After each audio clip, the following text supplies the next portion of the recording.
barnaamijkeena maanta waxa uu diiradda saari doonaa mid ka mid ah magaalooyinka ugu waaweyn ee laga helay dhulka hoostiisa. daawade haddii aad nagu cusub tahay soo dhawow oo subscribe saaro lana sii wadaag saaxiibada. haddii aad fiidiyowga ka heshayna sii sheer garee oo la sii wadaag saaxiibada si ayagana ay u daawadaan. waad mahadsan tahay.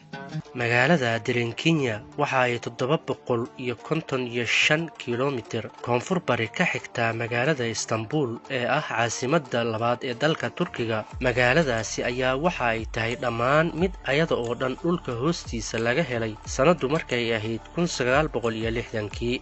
mid ka mid ah beeralayda ku nooleed gobolka Kabadokiya ee dalka Turkiga ayaa maalin waxa uu damcay inuu gurigiisa dayactiro. dayactirkii intii uu socday ayaa waxa uu maagay inuu carro ka soo qaato meel aan sidaa uga fogeyn gurigiisa. god yar ayuu qoday waxa uuna ka soo qaatay carradii, balse carradii meesha uu ka qaaday waa ay sii duntay oo sheeb ayayba sii noqotay. waa uu fiiriyey waxa uuna is yiri dib ayaad ka duugi doontaaye hawshaada iska sii wado.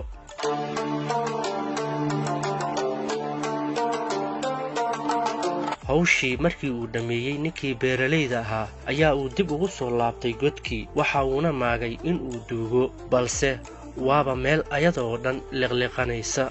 godkii ayuu afka u yar weyneeyey waxa uuna damcay inuu fiiriyo godka hoostiisa waxa ku jira. ninkii beeralayda ahaa godkii ayuu hoos u galay, mise waaba meel ka duwan wixii uu filayey. waa xaafado dhan oo isku xiran. gudaha markii uu u galay ee uu arkay waxaas ayuu dib ugu soo laabtay tuuladii. dadkii deegaanka ayuu isugu yeeray waxaana go'aan lagu gaaray in gudaha loo wada galo godkaasi si loo soo ogaado halka ay sirtu ka qormuun tahay.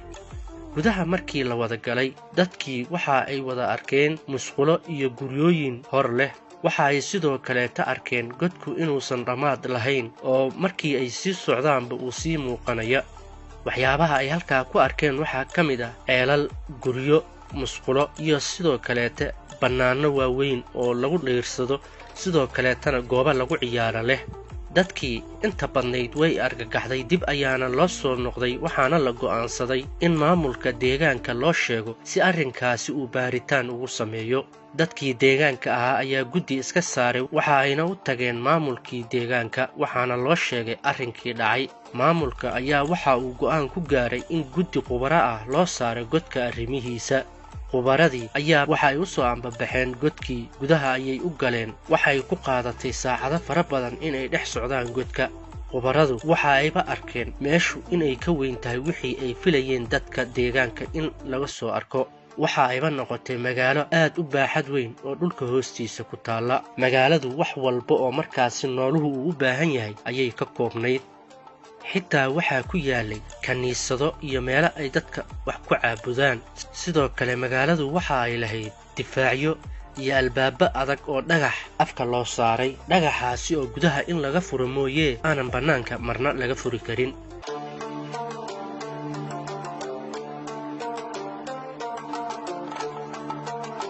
arrintii ayaa khubaradii waxa ay ku noqotay ukun qadaadan oo af iyo irid midna aanan lahayn. waxa ay dib ugu soo laabteen maamulkii. baaritaan intaa ka weyn ayaa haddana la sameeyey. xogo fara badan ayaa magaaladii laga qoray waxaana la ogaaday in magaaladu ay ku noolaayeen quruumo hore oo halkaasi degganaa.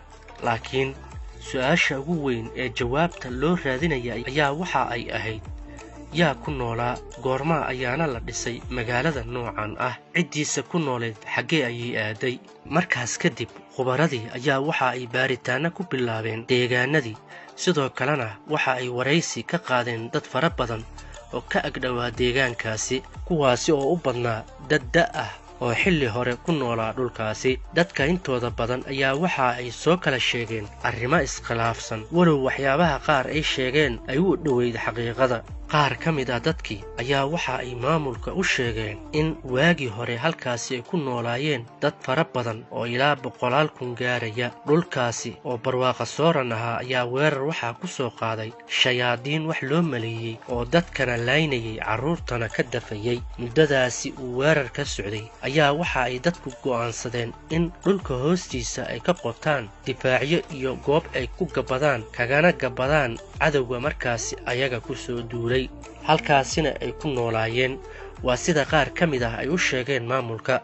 kuwo kale ayaa waxa ay ku andacoonayeen halkan waxaa deganaa dad Kirishtaan ah oo diintooda la cabsanayay in lagu beegsado, kadibna go'aansaday in dhulka hoostiisa ay ka qotaan meel ay saaxdaan iyo sidoo kaleeta magaalo qarsoon oo cadowga hadduu ku soo duulo aysan arki karin.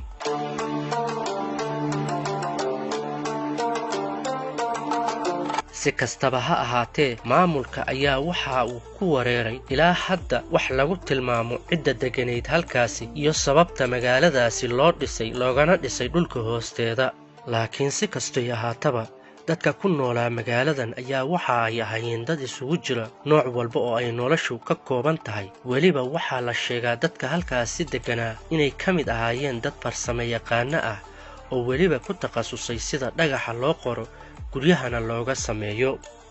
derbiyada ayaa waxaa lagu arkay sidoo kaleete sharaxaad iyo farshaxan lagu hardhay derbiyada, ayagoo ilaa hadda dadka oo dhan ay wada eegayaan farshaxanka iyo waxa magaaladu ka kooban tahay. guntii iyo gabagabadii ayaa maamulka Turkiga waxa uu go'aansaday in baaritaano dheer uu sameeyo. baaritaanadaasna waxaa ka soo baxay in dadka ku noolaa magaaladaasi ay gaarayeen ilaa 50,000 oo qof, kuwaasi oo isugu jiray beeraley iyo farsamo yaqaano. laakiin ilaa hadda waxaanan caddayn xaggee ayay ka baxeen dadkii ku noolaa. sidoo kale maamulka ayaa waxa ay soo ogaadeen in si kastay ahaataba wax walba ay ka baqayeenba dadka halkaasi ku noolaa ay ahaayeen dad ka baqayay magaalooyinka dhulka korkiisa ku yaala. cabsi ay ka qabeenna waxa ay go'aansadeen in dhulka hoostiisa ay ka qotaan deegaano ay degaan oo ay kaga dhuuman karaan kagana badbaadi karaan cadowga ku soo fool leh ee xilli walba soo weerari kara.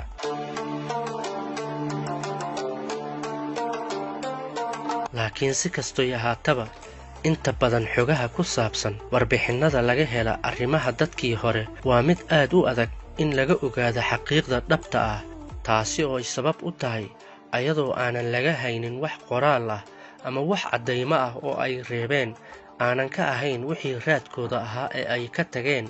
sidaasi darteed waxaa ilaa hadda aanan caddayn qoomkaasi waxa uu ahaa iyo meesha ay ka yimaadeen iyo sababta ay gurigaasi u dhisteen. balse maamulka Turkiga ayaa waxa uu oggolaaday cid walba oo waddanka Turkiga joogta ama bannaanka kaga timaado in ay magaaladaasi booqan karaan, kadib markii ay iska bixiyaan wax walba oo khidmo ah oo looga baahan yahay dadka booqanaya magaaladaasi.